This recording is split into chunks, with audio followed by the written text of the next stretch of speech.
Assalamualaikum warahmatullahi wabarakatuh. Selamat pagi pemirsa. Berjumpa lagi di Hidup Sehat bersama saya Sabrina Raisa dan saya Indra Bekti. Tentunya senang sekali bisa menemani Anda. Mudah-mudahan Anda duduk manis di situ langsung mendapatkan pencerahan tentang kehidupan yang buat kita menjadi lebih sehat lagi. Amin. Di Hidup Sehat. Betul. Nih Kak Bekti, kita kan bernafas menggunakan paru-paru ya. Pasti dong. Pertukaran gas antara oksigen dan karbon dioksida. Kalau misalnya kenapa paru-parunya itu bisa berakibat kritis atau fatal nih Kak Bekti. Wah, iya betul banget kan. Ini aja COVID kan? aja bisa paru-paru kena kan?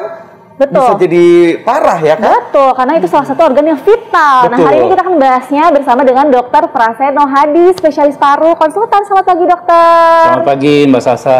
Selamat pagi, Mas Indra. Sehat selalu. Sehat selalu. Salam sehat, dok. Amin. Baik, dok. Ini aku kan suka nafas pendek gitu, dok. Kadang suka tersengal-sengal gitu, dok ya. Itu sebenarnya tanda-tanda paru-paru bermasalah. Fakta atau mitos, dok?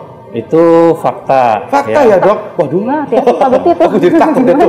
Kenapa tuh, dok? Kok bisa seperti itu, dok? Jadi nafas tersengal-sengal gitu? Nafas tersengal-sengal atau nafas pendek-pendek ya, atau sesak nafas itu sebenarnya bisa akut, ya penyebabnya akut, tapi mungkin karena gangguan tertentu ya, jadi bisa karena mungkin alergi atau infeksi, infeksi bisa karena kuman, virus, ya, atau mungkin penyakit kronik ya, apa akibat merokok atau mungkin tumor dan penyakit paru lainnya. Nah, yang akibatnya menjadi akut, terus menjadi kita sesak napas, susah bernafas, akhirnya susah bergerak. Ya, dan tentu nanti dirawat di rumah sakit. Ya, bisa kalau didiemin aja bisa meninggal tentunya. Waduh. Makanya berarti kalau kayak gitu udah ada tanda-tanda seperti itu, dokter kali periksa langsung ya, dok? Ya, harus datang ke rumah sakit atau ke pusat kesehatan, layanan kesehatan terdekat untuk dilakukan pemeriksaan yang lebih lanjut. Kalau tersengal-sengal yang perlu diwaspadai seperti apa sih, dok? Ya, mamanya orang lari kan bisa tersesat. Nah, kalau mamanya kita lari, itu kan kondisi kita normal tuh ya, Mbak. Jadi badan kita sehat, itu normal karena tubuh kita menghasilkan CO2. Nah, akhirnya CO2-nya dibuang, ya, sehingga kita bisa nafas normal kembali. Nah, pada orang sakit, karena sesuatu, maka tersengal-sengalnya akan menetap, sehingga perlu diperbaiki. Nah, jadi perlu diobati, perlu ditangani, perlu dibuang penyakitnya sehingga tersengal-sengalnya bisa hilang. Bukan hanya lari aja Kak Bekti, kita gebetan aja nih, deg-degan nih. Ya kan, susah juga, masalah psikologis itu beda lagi. Jadi penyebab sesak nafas beda-beda ya, nafas pendek. Nah, selanjutnya dokter, ini berhubungan dengan permasalahan nih, katanya suara serak yang berlangsung selama berminggu-minggu nih, ini bisa menjadi tanda dari paru-paru bermasalah. Ini fakta atau mitos, dokter? Itu fakta. Fakta. Ya, itu jadi fakta. suara serak gitu ya, suara dok? serak. Jadi suara serak itu sebenarnya bisa dari penyebabnya penyakit di saluran napas atas atau saluran napas bawah. Nah, karena saya dokter paru, kita bicara saluran napas bawah. Nah, pada penyakit-penyakit tertentu umumnya karena penjepitan saraf pita suara, akibat kanker umpamanya, tumor paru, itu bisa menyebabkan suara nafasnya serak. Atau infeksi paru seperti di Indonesia banyak TBC ya, TBC tuberkulosis paru. Itu tidak hanya tuberkulosis di paru, tapi tuberkulosis di saluran nafas, menyebabkan pita suaranya juga terkena infeksi tersebut, akibatnya suaranya menjadi serak. Nah, kalau tidak diobati maka suara seraknya itu tidak akan menghilang. Begitu, Mas Indra. Nah, ini dok, ada penyakit, dok, yang saya baru dengar nih, dok. Namanya fibrosis paru. Nah, itu katanya diiringi dengan sesak nafas, penurunan berat badan, dan sakit otot dan juga sendi, dok. Itu fakta atau mitos, dok? Ya, itu sebagian fakta ya. Oh, sebagian fakta. Jadi gini. Kalau kita luka, yang gampang aja analoginya, kalau kita ada luka, itu kan pasti ada berbekas ya, berbekas yang basah. Jadi itu yang disebut dengan fibrosis. Nah, sekarang ada infeksi paru atau kelainan paru, atau mungkin penyakit akibat merokok ya, merokok terus-menerus mengakibatkan permukaan saluran nafas atau alveolusnya itu terganggu. Jadi elastisitasnya berkurang ya, kemudian menjadi kaku. Nah, itu bisa menyebabkan gangguan yang disebut nanti lama-lama menjadi fibrosis karena iritasi yang terus-menerus. Nah, efeknya apa? Ya, efeknya nanti kembali lagi nafasnya tersengal-sengal, sesak napas, dan itu tidak ada obatnya, tidak bisa diperbaiki. Baik, nah dokter, ini terkait dengan fibrosis nih, dok nih. Katanya bisa menyebabkan gagal jantung nih. Kita luruskan, dok. Fakta atau mitos? Ya, itu fakta ya. Fakta. Oh, fakta juga. kenapa fibrosis menjadi apa namanya pencetus atau gangguan jantung? Tapi penyebabnya tidak langsung orang kena fibrosis jadi apa gangguan jantung. Jadi apa namanya kerusakan paru tersebut ya menyebabkan gangguan pernafasan ya. Tadi kan sesak. Nah sesaknya kan kronis terus menerus.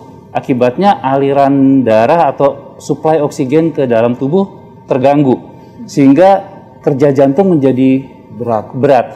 Kalau kerja jantung menjadi berat dan terus-menerus seperti itu, maka akibatnya terjadi yang disebut dengan gagal jantung atau heart failure. Kalau didiamkan saja tentu parunya rusak, jantungnya pun juga rusak. Nanti ada keluhan-keluhan lain seperti kakinya bengkak, perutnya menjadi buncit, asites dan sebagainya. Jadi komplikasinya ya dok komplikasi ya, jika dari tidak fibrosis tersebut tidak ditangani dengan baik. Nah, kalau pengobatan fibrosis itu berbeda nggak sih dok dengan penanganan dengan permasalahan yang lain gitu dok? Misalnya maksudnya kayak misalkan gitu, infeksi apakah sama harus dikasih antibiotika atau gimana sih caranya gitu? Nah fibrosis itu adalah perjalanan penyakit lanjut yang tidak kita bisa tangani dengan baik. Jadi momennya gini, di Indonesia paling banyak tuh tuberkulosis ya, TBC paru ya. Jadi kalau kita tidak tangani TB parunya dengan baik pada saat awal dan pengobatannya tidak baik, maka seperti saya di rumah sakit itu banyak orang yang parunya rusak benar-benar ya, satu paru rusak ya. Nah itu nggak bisa diperbaiki lagi, obatnya tidak ada. Meskipun kalau diobati TB-nya kumannya hilang, kumannya bersih, tapi fibrosisnya akan menetap gitu. Seperti itu. Jadi obatnya sangat tidak ada. Kebetulan kan sekarang kita lagi ada berita duka ya, kita lagi berduka yaitu karena kemarin ada Gunung Semeru yang erupsi. Nah ini juga fakta atau mitos dokter, paparan abu. Nah ini katanya dapat menyebabkan paru-paru menjadi bermasalah dokter. Tapi jangan dijawab dokter, pemirsa jangan kemana-mana, tetap di Hidup Sehat. Terima kasih Anda masih bersama kami di Hidup Sehat. Nah, tadi ada yang belum dijawab kan ya? Betul. Terkait dengan abu nih tadi. Betul. Abu itu dapat menyebabkan masalah pada paru-paru, dokter. Fakta atau mitos, dok? Itu fakta ya, Mbak Sasa. Ya. Jadi penjelasannya seperti ini. Jadi kalau ada ini kita bicara gunung meletus nih ya, erupsi gunung. Jadi penyebabnya bisa langsung atau tidak langsung. Kalau kita lihat yang terjadi saat ini bisa langsung karena kita tahu debu dari atau lava ya, letusan lava itu menghasilkan satu asam. Yang kedua itu debunya langsung. Nah, jadi yang kalau dia dekat dengan tempat atau erupsi tadi, maka tentu terhirup langsung. Ya, panas ya, dia awan panas atau suhu panas tentu menyebabkan kerusakan di saluran napas ya, tentu menyebabkan langsung kematian. Tapi yang berikutnya adalah yang orang yang jauh, yang terkena terpajan terus menerus ya, akibatnya akan kerusakannya akan menjadi makin lama makin kronik. Tapi itu bisa dicegah kalau menggunakan masker yang paling mudah, kemudian tidak keluar rumah ya, kemudian menjauhi lokasi dari letusan tersebut. Jadi dan asap itu atau panas tersebut, debu itu bentukan kecil ukurannya ya, ada yang partikel ya, ada yang ukurannya mikron, ada yang kurang dari 10, 2,5 sampai 10 seperti itu. Nah, tergantung nanti masuknya ke dalam saluran nafas, dia akan berhenti di mana, atau kalau sangat kecil dia sampai di bagian paru yang disebut alveolus sehingga menyebabkan pertukaran oksigen dan CO2. Tambah lagi nanti zat-zat kimia yang ada di zat-zat beracun dari erupsi tersebut. Kalau terhirup langsung tentu bisa menyebabkan kematian. Ini kan mau nggak mau kan dok, ini para pengungsi warga yang mungkin saat ini menjadi korban gitu di pengungsian ini dok, itu kan terpapar dok gitu ya. Nah itu apa yang mesti mereka lakukan secara darurat dok, supaya maksudnya terhindar atau mungkin kalau memang sudah terhirup gitu ya dari penyakit paru yang bermasalah nantinya dok. Jadi tadi saya sudah sampaikan pencegahan menjadi hal yang penting. Satu, menjauhi lokasi dari gunung erupsi tersebut. Kedua, menggunakan masker. Yang ketiga, ya kalau perlu jangan keluar rumah. Ya, yang paling penting. Kemudian ya kalau mamanya ada keluhan, segera datang ke pusat pelayanan kesehatan atau puskesmas terdekat. Jadi kalau secara darurat kita langsung menggunakan masker, kemudian menjauhi lokasinya, dan juga mungkin kalau misalnya memang sudah ada yang merasa sesak itu langsung ke dokter aja, siapa tahu langsung ada diberikan pengobatan ya dok. Iya betul. Baik. Selanjutnya dokter, fakta mitos selanjutnya dokter.